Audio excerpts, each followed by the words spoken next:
Hello friends, स्वागत है आपका अपना यूट्यूब चैनल ओनली रिजल्ट में। तो आज हम लेकर आए हैं प्रैक्टिस सेट 2। तो चलिए बिना देरी किए हुए हम वीडियो का स्टार्ट करते हैं। तो वीडियो का स्टार्ट करने से पहले अगर अभी तक मेरे चैनल को सब्सक्राइब नहीं किए तो सब्सक्राइब कर ले और साथ में ही बेल आइकन का बटन भी दबा लें ताकि कोई भी वीडियो का नोटिफिकेशन आप तक पहले पहुँचे। तो चलिए वीडियो को स्टार्ट करते हैं। तो पहला क्वेश्चन देखते हैं कि पहला क्वेश्चन में क्या कहा गया है। तो औसी इंडेक्स निम्नलिखित में से किन दो देशों के बीच का एक नौसैनिक अभ्यास है। तो इसका आंसर हो जाएगा डी, यानी भारत और ऑस्ट्रेलिया। औसी इंडेक्स है जो नौसैनिक अभ्यास है जो भारत और ऑस्ट्रेलिया के बीच हुआ है। और जो ये औसी इंडेक्स है जो 2019 में नौसैनिक युद्धाभ्यास है जो विशाखापट्टनम के नौसैनिक अड्डे पर हुआ था। और इससे संबंधित एक और ही मतलब नौसैनिक संयुक्त सैन्य अभ्यास है जो सूर्य किरण है, जो हमेशा भारत और नेपाल के बीच होता है और हमेशा ही एग्जाम में पूछे जाते हैं। चलिए नेक्स्ट क्वेश्चन देखते हैं कि प्रधानमंत्री श्रम योगी मानधन योजना के तहत लाभार्थियों की कितनी मासिक पेंशन दी जाती है। तो इसका आंसर हो जाएगा बी, यानी 3,000 रुपया। तो इसके बारे में जान लेते हैं कि प्रधानमंत्री श्रम योगी मानधन योजना है जो यह श्रमिकों के लिए है और इसमें मासिक आपको 3,000 रुपया दिया जाता है। इसका इस मतलब योजना की शुरुआत है जो 5 मार्च 2019 को गांधीनगर में श्री नरेंद्र मोदी के द्वारा किया गया था। और इसकी जो उम्र सीमा है जो 18 से 40 वर्ष इस योजना का लाभ उठा सकते हैं, तथा जो ये 3,000 रुपया प्रति माह आपको मिलेगा जो 60 वर्ष के बाद ही मिलेगा। चलिए क्लियर हो गया। नेक्स्ट क्वेश्चन देख लेते हैं कि चमन परियोजना भारत के किस क्षेत्र में अंतरिक्ष प्रौद्योगिकी के उपयोग का उदाहरण दो। तो इसका आंसर हो जाएगा डी, यानी बागवानी है। तो ये बागवानी से संबंधित है जो चमन परियोजना है और यह भारत में किसी भी बागवानी क्षेत्र में अंतरिक्ष प्रौद्योगिकी का पहला जो है परियोजना हुआ है चमन परियोजना बागवानी के क्षेत्र में। चलिए क्लियर हो गया। नेक्स्ट क्वेश्चन देख लेते हैं। नेक्स्ट क्वेश्चन में दिया गया है प्राचीन वैशाली नगर के वर्तमान में किस नाम से पुकारते हैं। तो प्राचीन वैशाली नगर को वर्तमान में है जो अभी मुजफ्फरपुर के नाम से जानते हैं। और ये मुजफ्फरपुर प्राचीन में वैशाली ही था, लेकिन वैशाली जिला का जब गठन 1972 ईस्वी में 12 अक्टूबर 1972 ईस्वी में जिला अलग, एक जिला वैशाली जिला बना, तो ये वैशाली अलग हो गया, मुजफ्फरपुर अलग हो गया। चलिए, और ये वैशाली जिला का मुख्यालय है जो हाजीपुर में है। और प्राचीन काल में बज्जी संघ के जो महाजनपद थी वह बज्जी महाजनपद की राजधानी भी वैशाली ही थी। चलिए क्लियर हो गया। नेक्स्ट क्वेश्चन देख लेते हैं। बिहार विधानसभा के प्रथम अध्यक्ष थे। तो इसका आंसर हो जाएगा बी, यानी राम दयालु सिंह। तो बिहार विधानसभा के प्रथम अध्यक्ष थे जो राम दयालु सिंह थे और इनका कार्यकाल 1937 से लेकर 1944 ईस्वी तक रहा था। चलिए, और बिहार विधान परिषद के अध्यक्ष थे जो राजीव रंजन प्रसाद थे। विधान परिषद के प्रथम सभापति राजीव रंजन जी थे। ठीक है। और बिहार के प्रथम मुख्यमंत्री डॉक्टर श्री कृष्ण सिंह थे, जिन्हें बिहार केसरी के नाम से भी जाना जाता है। चलिए क्लियर हो गया। नेक्स्ट क्वेश्चन देख लेते हैं। बिहार राज्य का क्षेत्रफल भारत के क्षेत्रफल का कितना प्रतिशत है। तो इसका आंसर हो जाएगा सी, यानी 2.86। तो बिहार राज्य का क्षेत्रफल है जो भारत का 2.86 क्षेत्रफल के प्रतिशत के बराबर है। और बिहार राज्य के जो क्षेत्रफल है जो 94,163 वर्ग किलोमीटर है। और ये जो क्षेत्रफल के आधार पर बिहार राज्य जो भारत में 12वां सबसे बड़ा राज्य है, समझ गए, और जनसंख्या के दृष्टि से तीसरा सबसे बड़ा राज्य है। चलिए, और भारत का जो क्षेत्रफल है जो 32,87,263 वर्ग किलोमीटर है। क्लियर हो गया। चलिए नेक्स्ट क्वेश्चन देख लेते हैं। भारत में वित्तीय व्यवस्था की प्राथमिक इकाई कौन है। तो इसका आंसर हो जाएगा जो प्राथमिक इकाई है जो जिला कोषागार है। तो इसके बारे में जान लेते हैं कि क्या है। तो भारत में सभी वित्तीय कार्यों का तो नियमन करता है आरबीआई के द्वारा, क्योंकि ये आरबीआई बैंक है जो जितने भी भारत के वित्तीय कार्य का नियमन होता है वह आरबीआई के द्वारा होता है। इसीलिए भारत का केंद्रीय बैंक भी आरबीआई को कहा जाता है। तथा स्टॉक शेयर मार्केट का जो विनिमय किया जाता है वह सेबी के द्वारा किया जाता है। चलिए ठीक है। और भारतीय धन के संरक्षक के रूप में नियंत्रक एवं महालेखा परीक्षक को जाना जाता है। क्लियर हो गया। चलिए नेक्स्ट क्वेश्चन देख लेते हैं। नेक्स्ट क्वेश्चन में दिया गया है कि बजट निर्माण का मुख्य सिद्धांत है। तो बजट निर्माण का मुख्य सिद्धांत है, इसका आंसर हो जाएगा डी, यानी सभी। वार्षिकता का सिद्धांत, लोचनशीलता का सिद्धांत एवं परिशुद्धता का सिद्धांत है जो बजट निर्माण की प्रमुख सिद्धांत है। चलिए ठीक है। और भारतीय सभी, अब बजट के बारे में जान लेते हैं कि भारतीय बजट के जन्मदाता किसे कहते हैं। तो भारतीय बजट के जन्मदाता है जो जेम्स विल्सन है। और बजट है जो फ्रेंच शब्द है, समझ गए। और इसका जो शाब्दिक अर्थ होता है वह चमड़े का थैला होता है। और भारतीय संविधान में बजट शब्द का प्रयोग नहीं किया गया है, उल्लेख नहीं है, लेकिन इसमें अनुच्छेद 112 में वार्षिक वित्तीय विवरण का उल्लेख है। ठीक है, जिसके कारण 112 के कारण ही बजट पेश किया जाता है, वह वार्षिक वित्तीय विवरण के कारण।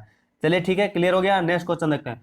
भारत में संघीय स्तर पर है, भारत में संघीय स्तर पर क्या होता है? तो इसका आंसर हो जाएगा एक बजट होता है। भारत में संघीय बजट पर है जो एक बजट पेश होता है। प्रारंभ में भी एक बजट था, लेकिन 1924 से 25 के बीच में 1924 से 25 के बीच में जो ऑकवर्ड समिति आई थी, ऑकवर्ड समिति, जिसके कारण ही जो बजट था, जो समान बजट से अलग होकर एक रेलवे बजट अलग से पेश किया जाता था।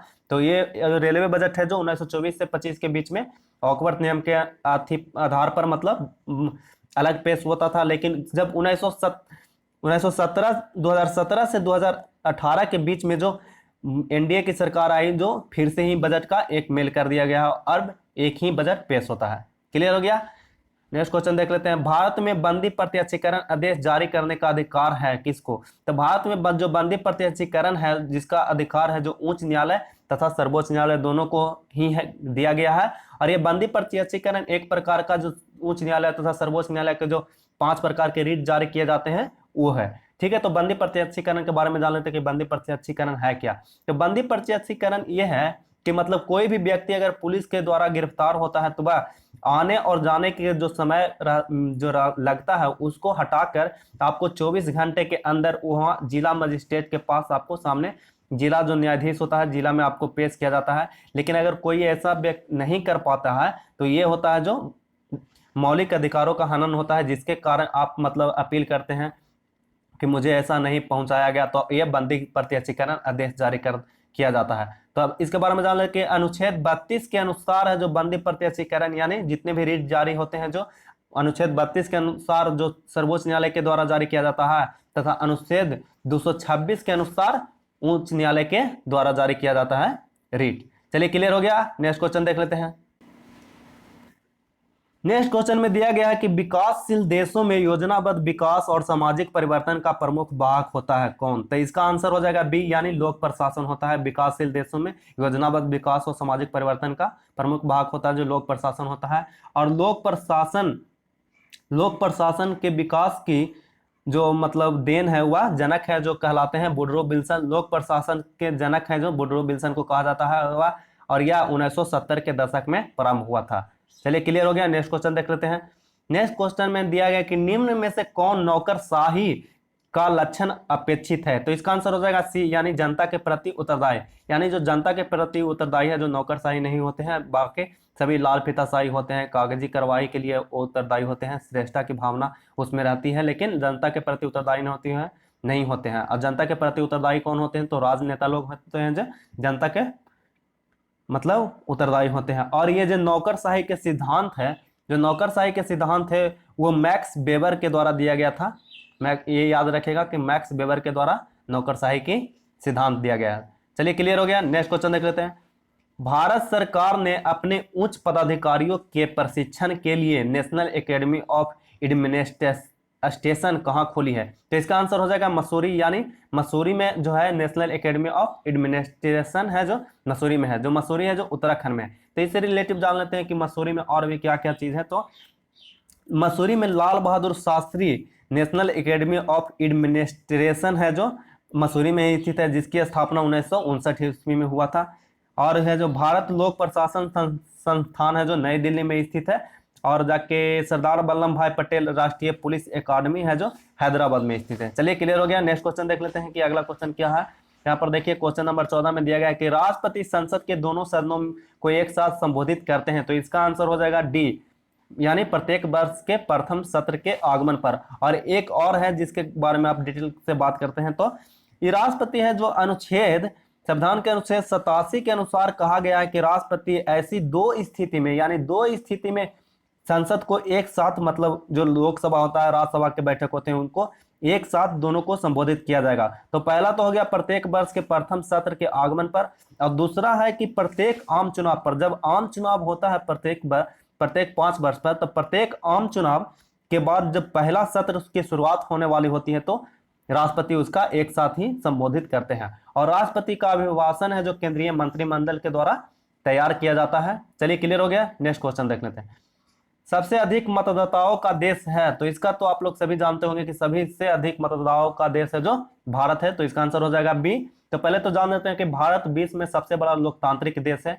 लगभग यहाँ पर 89 या 90 करोड़ है जो जनसंख्या है जो लोकतंत्रात्मक यानी मतदान करने वाले हैं। चलिए, अब भारत में मतदान करने की उम्र है जो 18 वर्ष है।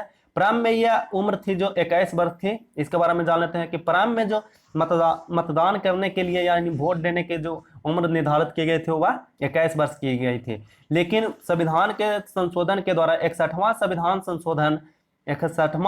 संशोधन 1989 यानी 89 में यह निर्धारित करके मतलब बदल करके 21 वर्ष से 18 वर्ष कर दिया गया था।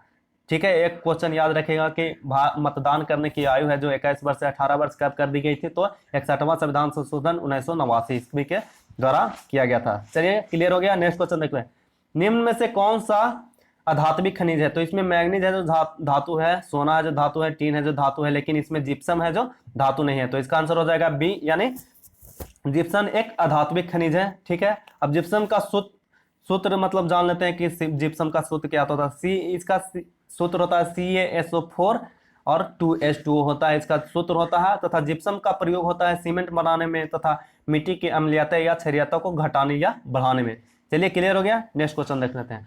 निम्न में से कौन सा गुण है जो प्रत्येक जीवधारी के मूल विशेषता है, तो इसका आंसर हो जाएगा बी, यानी अपनी ही जैसी संतान उत्पन्न करने की क्षमता। विश्व में जितने भी गुण हैं, जितने भी जीवधारी है, उसका एक गुण है जो अपनी ही संतान जैसी संतान को उत्पन्न करने की क्षमता होती है। चलिए क्लियर हो गया, और ये जीव जंतु विज्ञान के जनक है जो अरस्तु है, तथा मनुष्य में क्रोमोसोमों की संख्या होती है जो 46 होती है। चलिए क्लियर हो गया, नेक्स्ट क्वेश्चन देख लेते हैं। यदि पृथ्वी पर पाए जाने वाली वनस्पतियां समाप्त हो जाए तो वायुमंडल में किस गैस की कमी हो जाएगी, तो इसका आंसर तो आप लोग सभी जानते होंगे कि ऑक्सीजन होती है। जितने भी पृथ्वी पर जो पेड़ पौधे हैं वो तो जानते ही होंगे कि कार्बन डाइऑक्साइड लेते हैं और ऑक्सीजन छोड़ते हैं। अगर पूरा पेड़ पौधा ही समाप्त हो जाएगा तो आपको कार्बन डाइऑक्साइड तो बढ़ ही जाएगा और ऑक्सीजन तो निकलेगा नहीं, तो इसके लिए कमी हो जाएगी ऑक्सीजन में तथा बढ़ोतरी हो जाएगी कार्बन डाइऑक्साइड में। तो चलिए क्लियर हो गया, और जान लेते हैं कि ऑक्सीजन है जो ऑक्सीजन का नाम है जो प्राणवायु भी कहा जाता है, तथा वायुमंडल में इसका जो प्रतिशत है वह लगभग 21% है। अब वायुमंडल में सबसे अधिक जो मतलब पाया जाता है गैस वह नाइट्रोजन है, जिसका प्रतिशत लगभग 78% है। चलिए, और कार्बन डाइऑक्साइड का परसेंट है जो 0.03% है। क्लियर हो गया, नेक्स्ट क्वेश्चन देख लेते हैं। निम्नलिखित में से नीति निर्देशक तत्व के बारे में क्या सही है, तो इसका आंसर होगा सी, यानी यह किसी न्यायालय द्वारा परिवर्तनीय नहीं है। तब नीति निर्देशक तत्व के बारे में जान लेते हैं कि नीति निर्देशक तत्व है क्या। तो राज्य के नीति निर्देशक तत्व का व्याख्या है जो संविधान के भाग 4 में किया गया है, तथा इसका अनुच्छेद है जो 36 से 51 है। ठीक है, 36 से 51 के बीच में है स्थित है, और यह राज्य के नीति निर्देशक तत्व है जो आयरलैंड के संविधान से लिया गया है।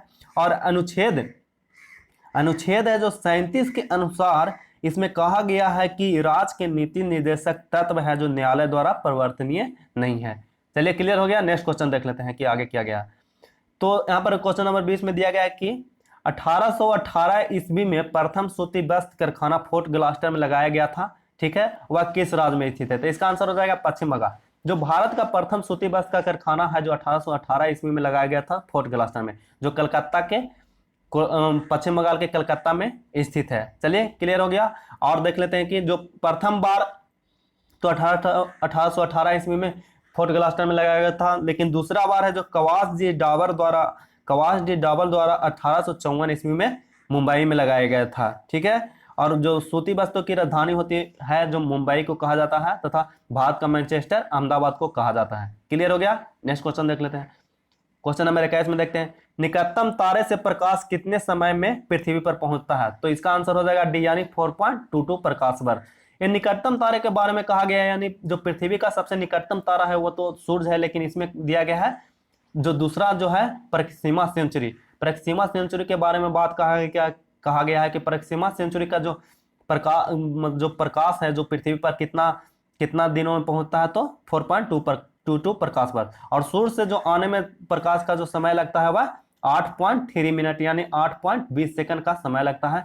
ठीक है, क्लियर हो गया। नेक्स्ट क्वेश्चन देख लेते हैं कि कौन सी जलधारा है जो हिंद महासागर की गर्म जलधारा है। तो इसका आंसर हो जाएगा सी यानी अगुलहास है जो हिंद महासागर की जलधारा है। ठीक है, इसमें बेगुएला के बारे में जान लेते हैं। बेगुएला जलधारा है जो दक्षिणी अंटार्कटिक महासागर की ठंडी जलधारा है। यह ठंडी जलधारा है दक्षिणी अंटार्कटिक महासागर की, और ये पूर्वी और पश्चिमी ऑस्ट्रेलिया है। इसके बारे में जान लेते हैं कि पश्चिमी ऑस्ट्रेलिया जलधारा है जो ठंडी जलधारा है, और ये ऑस्ट्रेलिया के पश्चिमी तट पर चलती है। ठीक है, पूर्वी ऑस्ट्रेलिया जलधारा है जो न्यू गिनी के द्वीप के बीच में चलती है। प्रशांत महासागर के गर्म जलधारा है पूर्वी ऑस्ट्रेलिया जलधारा। ठीक है, क्लियर हो गया।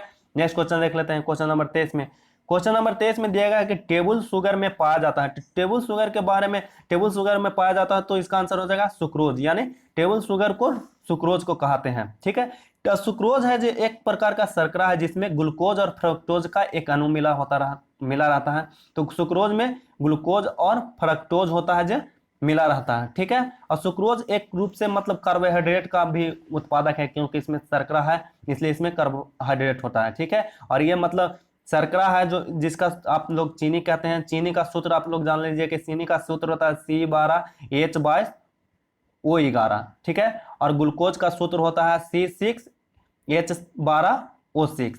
क्लियर हो गया। चलिए नेक्स्ट क्वेश्चन देख लेते हैं। कौन सा विटामिन रक्त के जमने में सहायक होता है। तो इसका आंसर हो जाएगा विटामिन के। विटामिन के है जो रक्त को जमने में सहायता करता है। तो विटामिन के बारे में जान लेते हैं कि विटामिन की खोज है जो सबसे पहले फंक के द्वारा 1911 ईस्वी में किया गया था। चलिए और देख लेते हैं। तो यहाँ पर विटामिन डी की कमी से होता है रिकेटस रोग। विटामिन ई की कमी से होता है जनन क्षमता में कमी, और विटामिन सी से स्कर्वी रोग होता है। चलिए क्लियर हो गया। नेक्स्ट क्वेश्चन देख लेते हैं। चंद्र ग्रहण कब लगता है। तो चंद्र ग्रहण इसका आंसर हो जाएगा जो बी हो जाएगा, जब सूर्य और एवं चंद्रमा के मध्य पृथ्वी आ जाती है तो चंद्र ग्रहण लगता है। ठीक है, जब सूर्य और पृथ्वी के मध्य जब सूर्य एवं चंद्र के बाद पृथ्वी आ जाती है तो चंद्र ग्रहण लगता है। ठीक है, और चंद्र ग्रहण पूर्णिमा के रात में लगती है, और लेकिन हमेशा पूर्णिमा के रात को नहीं लगती है, क्योंकि जो सूर्य और मतलब चंद्र और पृथ्वी है जो 5 डिग्री उसके कक्षा में 5 डिग्री का अंतर होता है। ठीक है, क्लियर हो गया। और इसके बारे में जान लेते हैं कि मतलब सूर्य ग्रहण कब लगता है। तो सूर्य ग्रहण जब पृथ्वी और सूर्य के मध्य चंद्रमा आ जाता है तो सूर्य ग्रहण लगता है, और सूर्य ग्रहण हमेशा अमावस्या के ही दिन के लगता है। चलिए क्लियर हो गया। नेक्स्ट क्वेश्चन देख लेते हैं। कण्व वंश के प्रथम शासक कौन था। कण्व वंश की स्थापना है जो वासुदेव के द्वारा की गई थी, और तो इसके बारे में जान लेते हैं। इसका आंसर हो जाएगा बी। तो इसके बारे में जान लेते हैं। कण्व वंश की जो प्रथम शासक थे जो वासुदेव थे, उन्होंने शुग वंश के अंतिम शासक यानी देवभूति की हत्या करके वासुदेव कण्व वंश के द्वारा कण्व वंश का नींव रखा गया था, और कण्व वंश का अंतिम शासक था जो सुशर्मा था, लेकिन सुशर्मा की भी हत्या करके सिमुक ने सतवाहन वंश की स्थापना की थी। तो शुग वंश की स्थापना है जो पुष्यमित्र शुग के द्वारा की गई थी, जो मौर्य साम्राज्य के अंतिम शासक बृहदत्त की हत्या करके की थी। चलिए क्लियर हो गया। नेक्स्ट क्वेश्चन देख लेते हैं कि अगला क्वेश्चन क्या है। तो अगला क्वेश्चन दिया गया है प्रधानमंत्री की न्यूनतम आयु कितने वर्ष की होती है। तो इसका आंसर हो जाएगा बी यानी 25 वर्ष। तो आप लोग जान लेते हैं कि प्रधानमंत्री की न्यूनतम आयु होती है जो 25 वर्ष होती है, लेकिन अधिकतम आयु की कोई भी सीमा नहीं है। हमारे देश में कोई भी राजनीतिक मतलब हो उसका कोई भी अधिकतम सीमा उम्र की सीमा नहीं है। ठीक है, तो आप जान लेते हैं कि जो 25 वर्ष आयु है जो किन की है। तो 25 वर्ष की आयु है जो प्रधानमंत्री हो गया, मुख्यमंत्री हो गया, तथा संसद के सदस्य हो गए, लोकसभा के सदस्य हो गए, विधानसभा के सदस्य हो गए। चलिए क्लियर हो गया। जो इसकी न्यूनतम आयु है जो 25 वर्ष रखी गई है, तथा राज्यसभा के तथा राज्य विधान परिषद के जो सदस्यों की उम्र होती है वह 30 वर्ष होती है, लेकिन जो राष्ट्रपति हैं और उपराष्ट्रपति हैं उसकी आयु होती है जो 35 वर्ष की होती है। चलिए क्लियर हो गया। नेक्स्ट क्वेश्चन देख लेते हैं। नेक्स्ट क्वेश्चन में दिया गया है कि अमृत बाजार पत्रिका के संस्थापक कौन है। तो अमृत बाजार पत्रिका के संस्थापक होते थे एक जाके शिशिर कुमार घोष और एक एमएल घोष, यानी उनका भाई शिशिर कुमार घोष, ये दोनों आपस में ही भाई थे, और इसकी स्थापना जो शिशिर कुमार घोष और मोतीलाल नेहरू के द्वारा किया गया था, और जाके मोतीलाल घोष के द्वारा किया गया था। और इसका जो प्रथम अमृत बाजार पत्रिका का प्रथम प्रकाशन है जो 1868 के में प्रकाशित हुआ था। चलिए ठीक है, और ये पत्रिका है जो 1878 के वर्नाकुलर प्रेस एक्ट के तहत अपने पत्रिका को रातों रात मतलब जो पहले किसी और भाषा में छपता था लेकिन कुछ मतलब बाद में ये इंग्लिश छपने लगा, रात रात में ही अपना मतलब वर्नाकुलर प्रेस एक्ट से बचने के लिए इंग्लिश में छापने लगे थे। तो पहले तो जान लेते हैं कुछ वर्नाकुलर प्रेस एक्ट के बारे में कि वर्नाकुलर प्रेस एक्ट मतलब कौन लाया था और किसने इसे समाप्त किया था। तो वर्नाकुलर प्रेस एक्ट है जो 1878 ईस्वी में लॉर्ड लिटन के द्वारा लाया गया था, जो किसी भी मतलब राष्ट्रद्रोही या मतलब उसके विरुद्ध मतलब कोई भी मतलब खबर नहीं छाप सकता है, किसी भी अदर लैंग्वेज में इंग्लिश को छोड़ाकर कोई भी नहीं छाप सकता था। लेकिन 1882 ईस्वी में लॉर्ड रिपन ने इस एक्ट को रद्द कर दिया गया था। ठीक है, चलिए क्लियर हो गया। नेक्स्ट क्वेश्चन देख लेते हैं।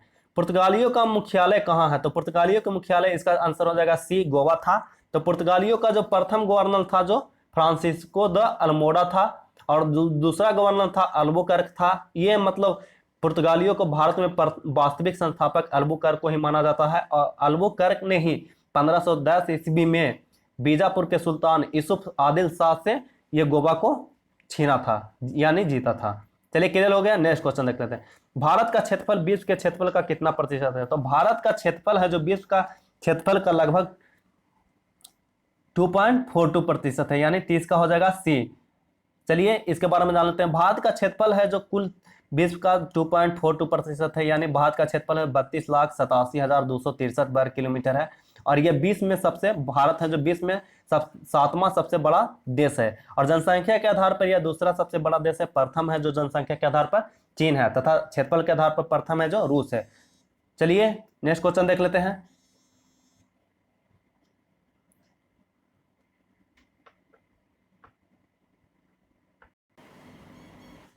चलिए क्लियर हो गया। नेक्स्ट क्वेश्चन देख लेते हैं। क्वेश्चन नंबर 31, राष्ट्रीय उद्यान संस्थान कहाँ स्थित है? तो राष्ट्रीय उद्यान है जो बेंगलुरु में स्थित है, सी होगा इसका आंसर। और यहाँ पर भी भारतीय बागवानी अनुसंधान संस्थान भी यहीं पर है, बेंगलुरु में स्थित है, तथा इसरो का भी यहाँ पर मुख्यालय है। चलिए क्लियर हो गया। नेक्स्ट क्वेश्चन देख लेते हैं। इपिग्राफी का संबंध किससे के अध्ययन से? तो इसका आंसर हो जाएगा ए, यानी शिलालेखों का भाषा से है। तो इपिग्राफी का जो संबंध है इससे शिलालेखों के अध्ययन से है, और भारत में जो शिलालेखों का प्रचलन किया था जो अशोक के द्वारा किया गया था, तथा अशोक के द्वारा शिलालेखों का जो संख्या है वह 14 है, कुल 14 है, जिसकी खोज सर्वप्रथम 1750 ईस्वी में टी पैंथलर के द्वारा किया गया था, तथा जिसको सर्वप्रथम पढ़ने का श्रेय है जो 1837 ईस्वी में जेम्स प्रिस्पे को दिया जाता है। ठीक है, क्लियर हो गया। नेक्स्ट क्वेश्चन देख लेते हैं। नेक्स्ट क्वेश्चन में दिया गया है कि अष्टाध्यायी किसके द्वारा लिखी गई है? तो इसका आंसर हो जाएगा पाणिनि। अष्टाध्यायी है जो पाणिनि के द्वारा लिखी गई एक बुक है, और ये अष्टाध्यायी है जो संस्कृत के व्याकरण का प्रथम पुस्तक है, और इसमें जो मौर्य से भी पहले का जो व्याख्या गया है, भारत में जितने भी शासन किए हैं, मौर्य से पहले का शासन का भी मतलब इसमें उल्लेख है, तथा मौर्य से भी संबंधित इसमें कुछ वर्णन किया गया है। चलिए क्लियर हो गया। नेक्स्ट क्वेश्चन देख लेते हैं। नेक्स्ट क्वेश्चन में दिया गया है 34 में कि अनेकतावाद निम्नलिखित में से किसका कोड सिद्धांत एवं दर्शन है? तो इसका आंसर हो जाएगा जैन से। यह जैन अनेकतावाद है जो जैन धर्म से संबंधित है। तो जैन धर्म के बारे में जान लेते हैं कि जैन धर्म की स्थापना है जो ऋषभ देव के द्वारा की गई थी, और ऋषभ देव जो प्रथम इसके तीर्थकर थे। जैन धर्म में कुल 24 तीर्थकर हुए थे, जिसमें से प्रथम ऋषभ देव, और 23वें पार्श्वनाथ, और 24वें यानी अंतिम जो तीर्थकर हुए वो महावीर स्वामी हुए थे। चलिए क्लियर हो गया। नेक्स्ट देखते हैं। यहाँ पर 35 में दिया गया है, निम्नलिखित में से कौन सा एक सही कलानुक्रम है? यानी इसमें जो दिया गया है वह जन्म के अनुसार दिया गया है, तो इसका आंसर हो जाएगा ए। तो पहले तो जान लेते हैं शंकराचार्य का जन्म हुआ था जो 788 ईस्वी में केरल के कलादी में जगह पर हुआ था, और रामानुज का जन्म हुआ था जो 1017 ईस्वी में हुआ था, जिन्होंने विशिष्ट द्वैतवाद का सिद्धांत दिया था। और चैतन्य महाप्रभु को जन्म हुआ था जो 1486 ईस्वी में नदिया पश्चिम बंगाल में हुआ था, और जो इनका जो बचपन का नाम था वह निमाई पंडित भी कहा जाता है। चलिए क्लियर हो गया। नेक्स्ट देखते हैं। नेक्स्ट में दिया गया कि निम्नलिखित युग्मों में से गलत युग्म को पहचानिए। तो इसका आंसर हो जाएगा सी, यानी औलिया संप्रदाय है जो मध्य प्रदेश से संबंधित नहीं है। तो इसके बारे में जान लेते हैं। चिश्ती संप्रदाय है जो दिल्ली और दोआब के क्षेत्र में जो विकसित था, और चिश्ती संप्रदाय के जो मतलब प्रमुख थे वह ख्वाजा मोइनुद्दीन चिश्ती थे, और इनके ही शिष्य है जो निजामुद्दीन औलिया थे। ठीक है, और सोराबादी है जो सिंध प्रांत में थे, इसके जो शोराबादी के जो स्थापना भारत में किए थे वह शेख बहाउद्दीन जकारिया के द्वारा की गई थी, शोराबादी। और इस डी फिरदौसी है जो बिहार और पश्चिम बंगाल में सबसे प्रचलित थी सूफी संप्रदाय, और इसकी जो संस्थापक थे वह शेख बहाउद्दीन थे सिर्फ। ठीक है, क्लियर हो गया। नेक्स्ट देखते हैं।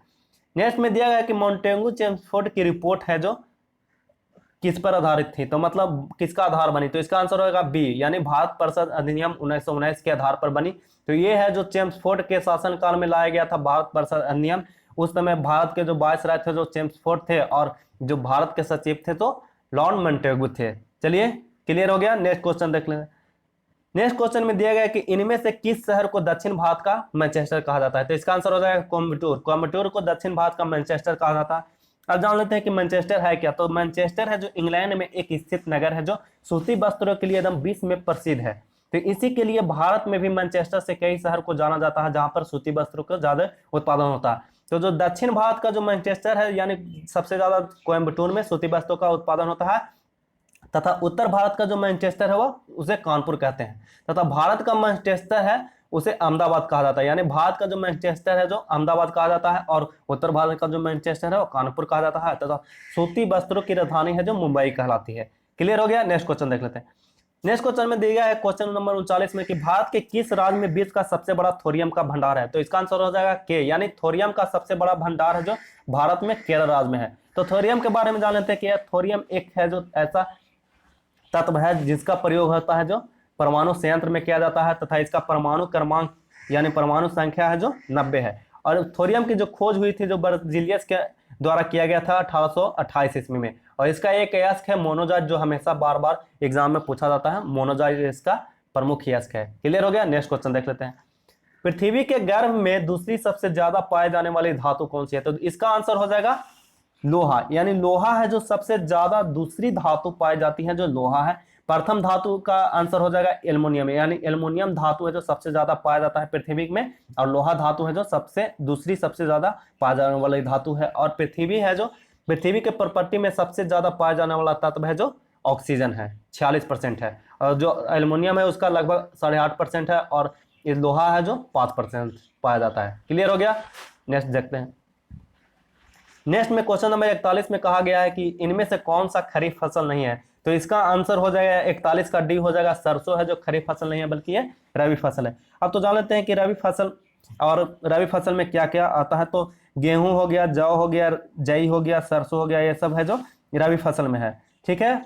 और जो रबी फसल है जो जिसकी बुआई होती है नवंबर दिसंबर में तथा मार्च अप्रैल में काट ली जाती है। तथा अब आते हैं खरीफ फसल के बारे में कि खरीफ फसल क्या है, तो खरीफ फसल है जिसकी बुआई होती है जून जुलाई में। खरीफ फसल की बुआई होती है जो जून जुलाई में होती है और अक्टूबर नवंबर में काट ली जाती है। जैसे और खरीफ फसल के जो उदाहरण है कपास हो गया, धान हो गया, मक्का हो गया, मूंगफली हो गया, ये सब खरीफ फसल के उदाहरण में आते हैं। चलिए, क्लियर हो गया। नेक्स्ट क्वेश्चन देख लेते हैं। नेक्स्ट क्वेश्चन में क्या दिया गया है, तो क्वेश्चन नंबर 42 है।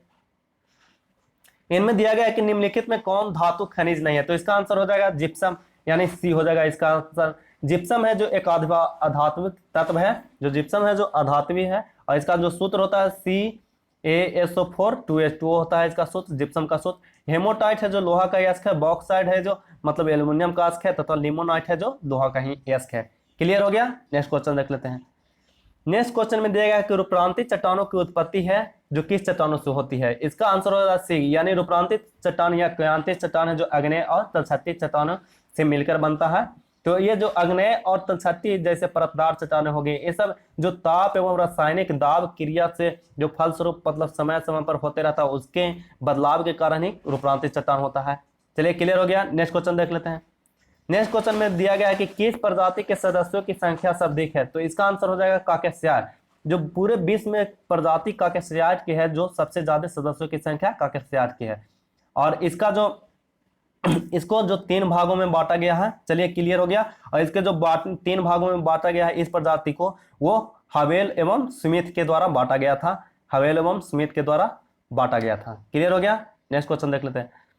नेक्स्ट क्वेश्चन में दिया गया कि समताप मंडल को जेट विमानों को उड़ान के लिए आदर्श माना जाता है क्योंकि, ये इसका आंसर हो जाएगा डी, यानी इस परत में बादल एवं अन्य मौसमी घटनाएं नहीं होती हैं। तो इसका कारण है कि समताप मंडल में है जो जेट और विमानों की जो ज्यादा उड़ाने की अच्छी दशा पाई जाती है, जिसका कारण है बादल और मौसमी घटनाओं का नहीं रहना है। यानी इस जो बादल एवं मौसमी घटना है जो समताप मंडल में नहीं पाए जाते हैं, और वे जो हमारे सबसे निचले परत हैं क्षोभ मंडल, उसमें बादल एवं मौसमी घटनाएं जितनी भी होती हैं जो सब क्षोभ मंडल में होते हैं। और समताप मंडल में ही एक ओजोन परत पाया जाता है जो सूर्य से आने वाली पराबैंगनी किरणों से हमें बचाता है, यानी सुरक्षा प्रदान करता है। क्लियर हो गया? नेक्स्ट क्वेश्चन देख लेते हैं। नेक्स्ट क्वेश्चन में दिया गया कि भारतीय संविधान द्वारा प्रदत्त निम्न में से कौन सा अधिकार गैर नागरिकों को भी उपलब्ध है? तो इसका आंसर हो जाएगा डी, यानी 46 का डी, संवैधानिक निराकर का अधिकार। यह अनुच्छेद है जो 32 में वर्णित है। इसे ही भीमराव अंबेडकर ने भारतीय संविधान की आत्मा कहा है, या ये हृदय कह के भी संबोधित किया है। तो इसके बारे में जान लेते हैं कि ये जो दिया गया है जो मौलिक अधिकार में वर्णित है, ठीक है, मौलिक अधिकार में वर्णित है, ये संविधान के भाग 3 में से संबंधित है। मौलिक अधिकार है जो संविधान के भाग 3 से संबंधित है, और ये जो मौलिक अधिकार है जो अनुच्छेद 12 से लेकर 35 तक वर्णित किया गया है, जिनमें से कुछ है जो विदेशी नागरिकों को भी प्रदान किया गया है, और कुछ है जो केवल हिंदुस्तान के यानी इंडिया के नागरिकों को प्रदान किया गया है। जिसमें जो मौलिक अधिकार के अनुच्छेद जैसे 15 हो गया, 16 हो गया, 19 हो गया, 29 हो गया, 30 हो गया, ये जितने भी अनुच्छेद है वो सिर्फ केवल भारत के नागरिकों को प्रदान है। इसमें विदेशी नागरिकों को कोई भी छूट नहीं दिया गया है, लेकिन जो कुछ और है जो मतलब विदेशी नागरिकों को भी प्रदान किया गया है। चलिए, क्लियर हो गया? नेक्स्ट क्वेश्चन देख लेते हैं। नेक्स्ट क्वेश्चन में दिया गया कि भारत के संविधान को निम्नलिखित अनुच्छेदों में से किसके अनुसार प्रत्येक राज्य की कार्यपालिका शक्ति का उपयोग इस प्रकार किया जाएगा जिससे संघ के कार्यपालिका शक्ति के प्रयोग में कोई अड़चन न हो या उस पर कोई प्रतिकूल प्रभाव न पड़े? तो इसका आंसर हो जाएगा ए, यानी 257 के अनुसार। यानी जो राज्य की जो कार्यपालिका शक्ति यानी विधानसभा होती है, उस पर मतलब केंद्र की संघ की कार्यपालिका शक्ति का कोई भी प्रभाव न पड़े, कोई अड़चन न पड़े, इसके लिए अनुच्छेद 257 में वर्णित किया गया है। लेकिन जब कोई भी बाहरी युद्ध होता है या फिर आंतरिक अशांति होती है, ज्यादा मतलब राष्ट्रपति शासन होता है, तो मतलब यह है जो संघ की कार्यपालिका शक्ति ही मतलब प्रभाव में रहती है। चलिए, क्लियर हो गया? नेक्स्ट क्वेश्चन देख लेते हैं। निम्न में से कौन सा कर है जो भारत द्वारा नहीं लिया जाता है? तो इसका आंसर हो जाएगा बी, यानी शिक्षा कर है। शिक्षा कर है जो भारत सरकार के द्वारा नहीं दिया जाता है। तो इसके बारे में जान लेते हैं कि सेवा कर है जो 1995 में सर्वप्रथम लागू किया गया था, और यह वस्तु के सेवाओं पर लगाया जाता है, और सेवा कर भी अप्रत्यक्ष कर है। और सीमा कर है जो मतलब बाहरी विदेश से आने वाले वस्तुओं पर यानी अंतर्राष्ट्रीय सीमाओं पर लगाया जाता है जो आने वाली वस्तु होती हैं, और ये भी अप्रत्यक्ष कर ही है।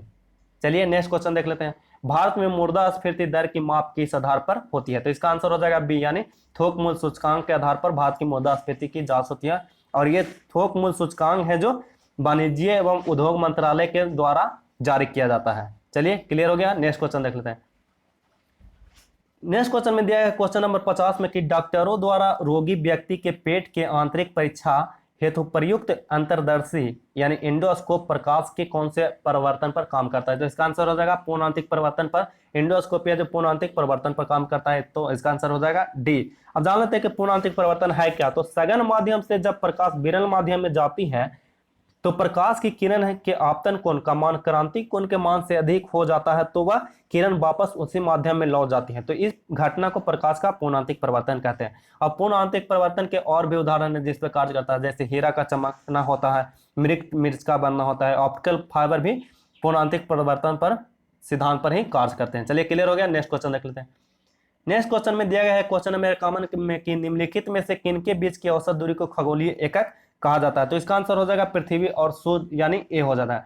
तो पृथ्वी और सूर्य के बीच की दूरी को खगोलीय एकक कहा जाता है। और पृथ्वी और सूर्य के जो बीच की दूरी है जो 14.96 करोड़ किलोमीटर है, ठीक है। और पृथ्वी का जो भ्रमण का गति है, भ्रमण का मतलब पृथ्वी का जो भ्रमण का पथ है जो अंडाकार है, इसलिए ये कभी दूरी बढ़ते रहती है और कभी घटते रहती है। तो इसी के कारण जो 3 जनवरी है, जब सूर्य और पृथ्वी के बीच एकदम न्यूनतम दूरी होती है, यानी सबसे कम दूरी होती है जो 3 जनवरी को होते हैं, और उसे उपसौर कहा जाता है। सबसे कम दूरी होता है उसको उपसौर कहते हैं, और ये घटना होती है जो 3 जनवरी को होती है। लेकिन जब लेकिन जब सबसे दूर पर स्थित, मतलब सबसे ज्यादा दूरी होती है दोनों के बीच, सूर्य और पृथ्वी के बीच सबसे ज्यादा दूरी होती है उसे अपसौर कहते हैं, अपसौर कहते हैं। और जो मतलब ये घटना होती है जो 4 जुलाई को होती है, अपसौर की घटना होती है जो 4 जुलाई को होती है, तथा उपसौर की घटना होती है जो 3 जनवरी को होती है। चलिए क्लियर हो गया।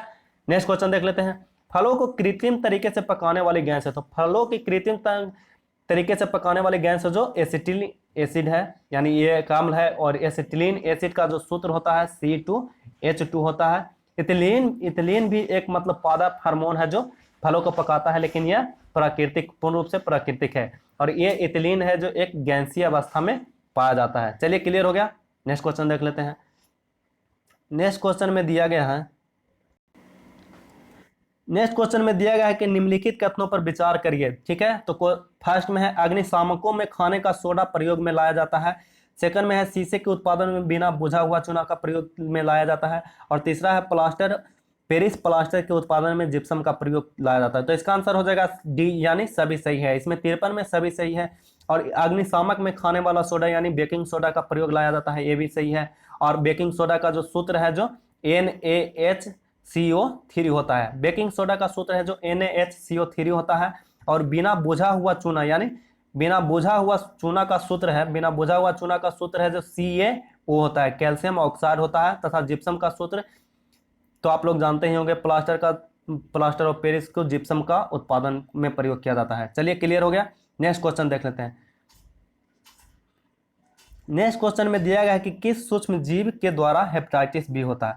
तो इसका आंसर हो जाएगा ए, वायरस। यानी हेपेटाइटिस बी होता है जो वायरस के कारण होता है। और हेपेटाइटिस बी है जो मनुष्य का लिवर यानी यकृत को प्रभावित करता है। तो वायरस से होने वाले और भी लोग हैं, जैसे पीलिया हो गया, खसरा हो गया, मेनिंजाइटिस हो गया, गलसुआ हो गया, इन्फ्लुएंजा हो गया, एड्स हो गया, ये सब वायरस से होने वाले रोग हैं। ठीक है, बैक्टीरिया से होने वाले कुछ हैं, जैसे कालाजार हो गया, टाइफाइड हो गया, हैजा हो गया, ये सब बैक्टीरिया से होने वाले रोग हैं। प्रोटोजोआ से मलेरिया रोग होता है जो प्रोटोजोआ से होता है। चलिए क्लियर हो गया। नेक्स्ट क्वेश्चन देख लेते हैं। नेक्स्ट क्वेश्चन में दिया गया है प्लाज्मा में जल की प्रतिशत कितनी होती है। तो इसका आंसर होगा डी, यानी प्लाज्मा में जल की प्रतिशत होती है जो 90% होती है। तो प्लाज्मा के बारे में जान लेते हैं। तो ये रक्त का एक भाग है, रक्त एक है जो तरल संयोजी आम उत्तक होता है। और प्लाज्मा है जो रक्त में 60% पाया जाता है। ठीक है, और प्लाज्मा का कार्य है जो हमारे शरीर में पचे हुए भोजन का स्रावन करना है तथा इंसुलिन का स्रावन करना है। चलिए ठीक है, क्लियर हो गया। नेक्स्ट क्वेश्चन देख लेते हैं। नेक्स्ट क्वेश्चन में दिया गया है 56 नंबर की मधुसूदनी यानी इंसुलिन का अंतःस्रावन हार्मोन एक है। तो इसका आंसर होगा सी, यानी पेप्टाइड है। तो ये मधुसूदन यानी इंसुलिन का जो एक पेप्टाइड है, तो इसके बारे में जान लेते हैं कि पेप्टाइड होता क्या है। तो अमीनो अम्ल की एक छोटी श्रृंखला को पेप्टाइड कहते हैं। और इंसुलिन है जो अग्नाशय से संबंधित है। इसका जो इंसुलिन का स्रावन होता है जो अग्नाशय के लैंगरहैंस की दीपिका के बीटा कोशिका से स्रावित होता है। और इंसुलिन की खोज है जो एफ बैटिंग और बेस्ट के द्वारा किया गया था। और इंसुलिन की कमी से कौन सा रोग होता है, तो मधुमेह रोग होता है। क्लियर हो गया। नेक्स्ट क्वेश्चन देख लेते हैं। भारतीय स्वतंत्रता की पहली लड़ाई लड़ी गई थी। तो भारतीय स्वतंत्रता की पहली लड़ाई है जो 10 मई 1857 को लड़ी गई थी। और यह शुरुआत हुई थी मेरठ से शुरुआत हुई थी। और बीडी सावरकर ने इसे 1857 की क्रांति को भारत का स्वतंत्रता आंदोलन कहकर भी संबोधित किया था। और इस विद्रोह के दौरान 1857 की क्रांति के दौरान पहली जो फांसी पड़ी थी वह मंगल पांडे को पड़ी थी। और 1857 की क्रांति के समय भारत का वायसराय लॉर्ड कैनिंग था। और ब्रिटेन का जो प्रधानमंत्री था जो लॉर्ड परमास्टन था। और जो भारत में मुगल शासक था जो बहादुर शाह जफर द्वितीय था। चलिए क्लियर हो गया। नेक्स्ट क्वेश्चन देख लेते हैं कि जब मार्लो मिंटो सुधार 1909 में लागू हुआ था तो उस समय भारत का वायसराय कौन था। तो जब मार्लो मिंटो 1909 में लागू हुआ था तो इसका जो भारत में वायसराय था इसका आंसर हो जाएगा लॉर्ड मिंटो, यानी लॉर्ड मिंटो द्वितीय था जो भारत में उस समय वायसराय था। तो इसका जो कार्यकाल जान लेते हैं कि लॉर्ड मिंटो का कार्यकाल है जो 1905 से 1910 के बीच में था। ठीक है, और जब मार्लो मिंटो सुधार से ही भारत में सांप्रदायिकता निर्वाचन प्रणाली का जन्म हुआ था। और उस समय भारत का जो सचिव था जो लॉर्ड मार्लो था। क्लियर हो गया। नेक्स्ट क्वेश्चन देख लेते हैं। नेक्स्ट क्वेश्चन में दिया गया है कि दक्षिण अफ्रीका में स्थित टलस्टॉय फॉर्म किससे जुड़े हैं, इनसे किनसे जुड़े हैं। तो इसका आंसर हो जाएगा बी, यानी महात्मा गांधी। तो महात्मा गांधी है जो साउथ अफ्रीका में 1910 ईस्वी में टोल्स्टॉय फर्म की स्थापना की थी। और लियो टोल्स्टॉय के बारे में जान लेते हैं कि लियो टोल्स्टॉय थे जो रूस के महान साहित्यकार थे। गांधी जी पर इसका बहुत ही प्रभाव पड़ा था, जिसके कारण गांधी जी के आध्यात्मिक गुरु भी टोल्स्टॉय को ही माना जाता है।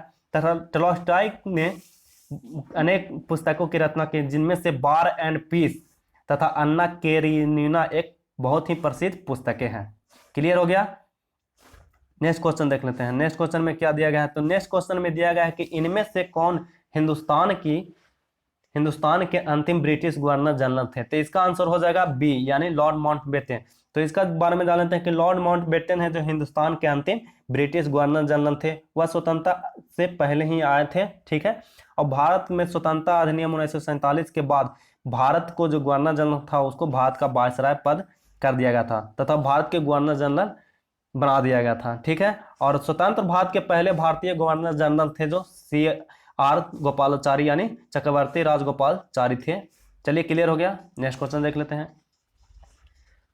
नेक्स्ट क्वेश्चन में 61 नंबर में दिया गया है कि ग्रीन हाउस इफेक्ट पैदा करने वाली मुख्य गैस है। तो इसका आंसर हो जाएगा बी, यानी मुख्य गैस है जो कार्बन डाइऑक्साइड है।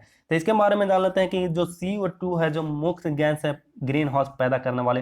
ग्रीन हाउस मतलब पृथ्वी का तापमान बढ़ जाता है जिसके कारण। तो CO2 है जो मुख्यतः जीवाश्म मतलब लकड़ी, कोयला, इस सब से जलने से निकलता है कार्बन डाइऑक्साइड।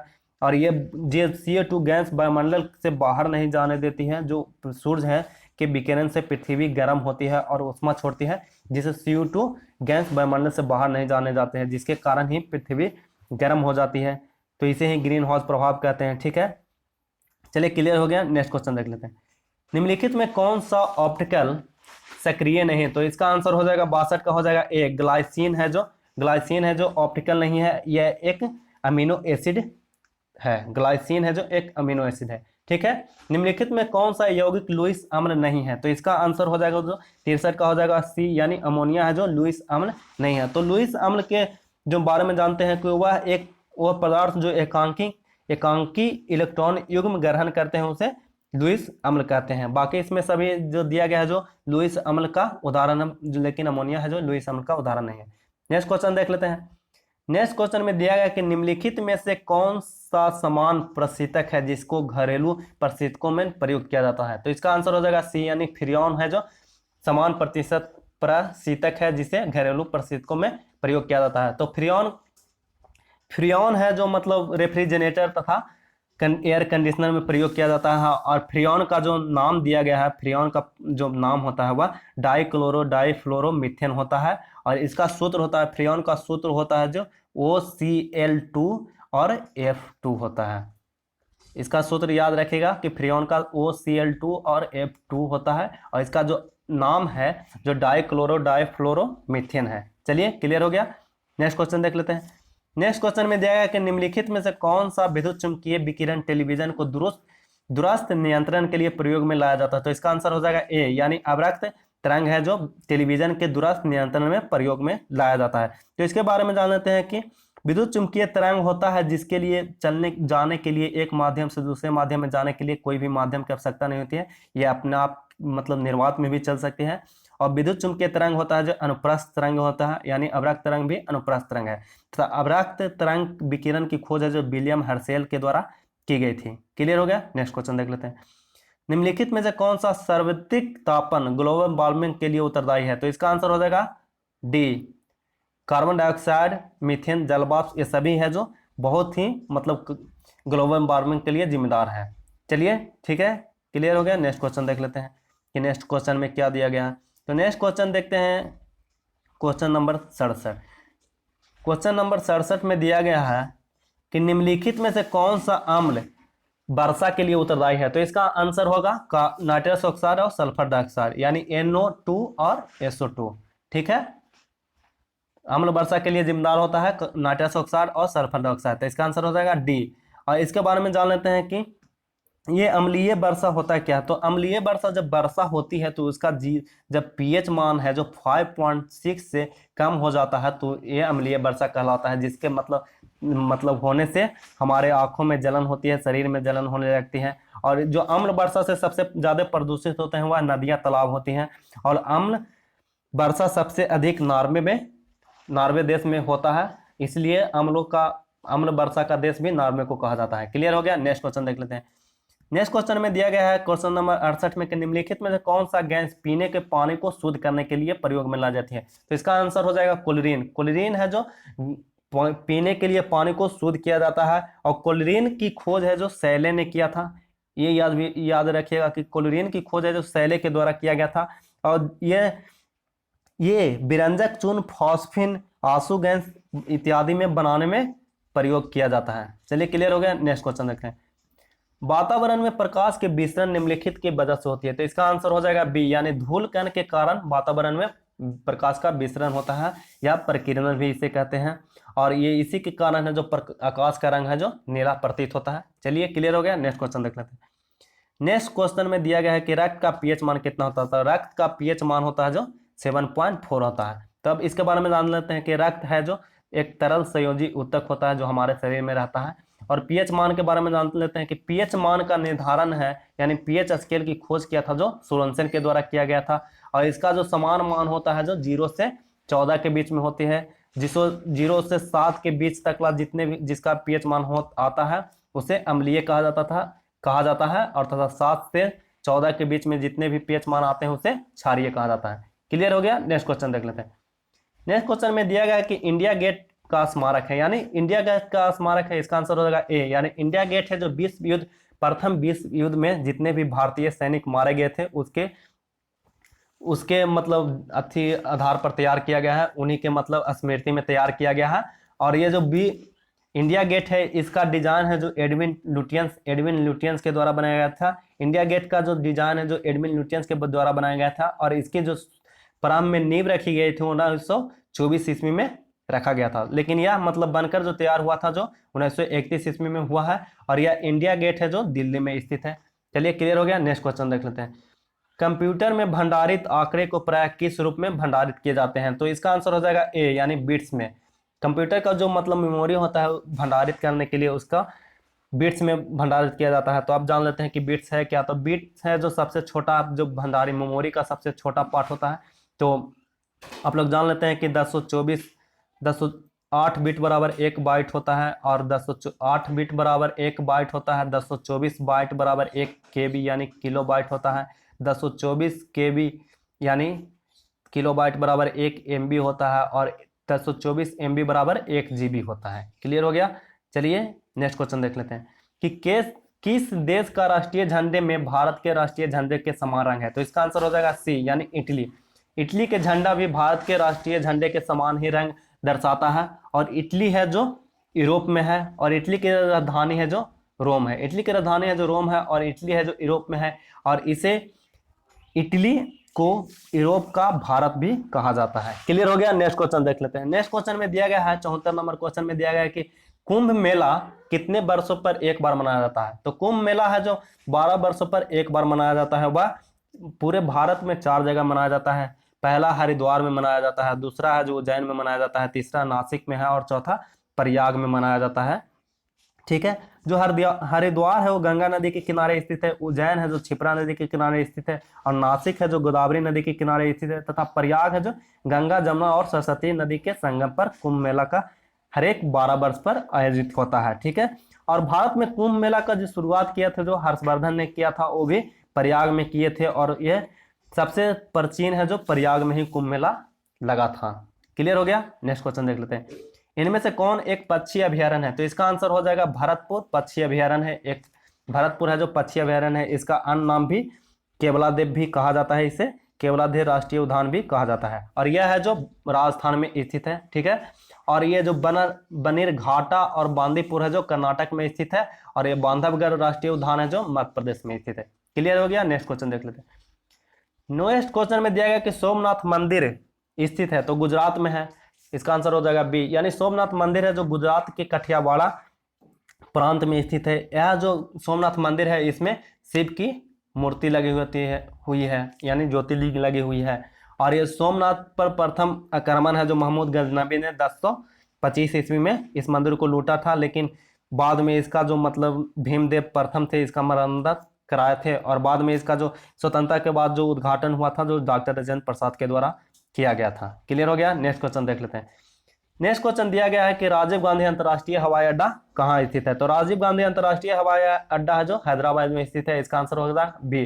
जो राजीव गांधी अंतर्राष्ट्रीय हवाई अड्डा है जो हैदराबाद में है वह पूर्ण रूप से निजी क्षेत्र का हवाई अड्डा है। भारत में प्रथम अंतर्राष्ट्रीय हवाई अड्डा है जो पूर्ण रूप से यही है निजी क्षेत्र का। ठीक है, तो जान लेते हैं कि और कुछ हवाई अड्डा के बारे में कि इंदिरा गांधी राष्ट्रीय अंतर्राष्ट्रीय हवाई अड्डा है जो नई दिल्ली में स्थित है, तथा नेताजी सुभाष चंद्र बोस हवाई अड्डा है जो कोलकाता में स्थित है। ठीक है, और भारत का सबसे ज्यादा अंतर्राष्ट्रीय हवाई अड्डा केरल राज्य में स्थित है। चलिए क्लियर हो गया। नेक्स्ट देख लेते हैं। नेक्स्ट में दिया गया है कि क्वेश्चन नंबर 78 में दिया गया है कि विश्व रेड क्रॉस दिवस किस दिन मनाया जाता है। तो इसका आंसर हो जाएगा ए 8 मई को, यानी विश्व रेड क्रॉस दिवस है जो 8 मई को मनाया जाता है। और ये किसके जन्म दिवस पे आधार पर मनाया जाता है, तो हेनरी डुनांट के जन्म दिवस पर मनाया जाता है, क्योंकि जो हेनरी डुनांट है जो रेड क्रॉस की स्थापना किए थे। तो चलिए आज के लिए बस इतना ही। तो अगर ये वीडियो आपको पसंद आया तो वीडियो को लाइक करें, और अभी तक मेरे चैनल को सब्सक्राइब नहीं किए तो सब्सक्राइब कर ले, ताकि और साथ में बेल आइकन का बटन भी दबा लें ताकि कोई भी वीडियो आपको पहले नोटिफिकेशन पहुंचे। तो धन्यवाद।